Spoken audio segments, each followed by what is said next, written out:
In this episode, we will review how to enter trip information including angler and catch details. Internet connectivity is not required for entering a trip, but will be necessary in order to upload the trip to ADF&G. To enter a new trip, select Add New Saltwater Trip, or if you need to edit an existing trip, select Edit for the trip you would like to update. Begin by entering the guide information. Frequently used guides will appear in the recent list, otherwise you will need to search for a guide using the search feature. You can also enter a guide's information by entering their name and license number into the appropriate fields. The selected guide will appear in the guide box. Only guides that have been configured in the Review app will display when searching. To add a vessel, click the Vessel tab and select your vessel from the list. Vessels can be configured to appear in this list through the Review app. Enter the date fished, hour the trip ended, and the offload community or port. Next, enter the salmon and bottomfish statistical areas and the time each was targeted. In this field, you may search for the statistical areas for your location.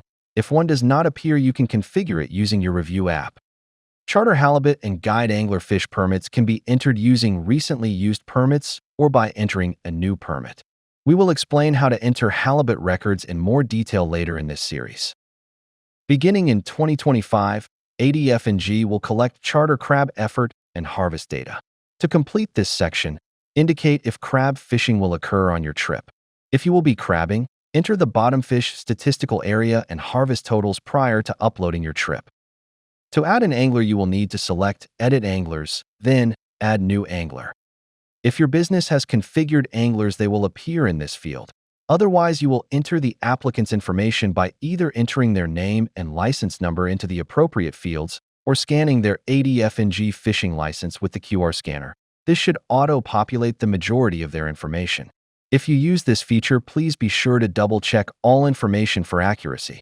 Next, you will need to select if an angler is an unlicensed youth and indicate residency status and angler disposition. To record catch and harvest, use the plus and minus arrows. You can also type in the number manually. Additional species can be added using the Add Additional Species button. To add a new angler, select New. If you have more than one angler listed for a trip, you can toggle between anglers using the arrow buttons in the top right-hand corner.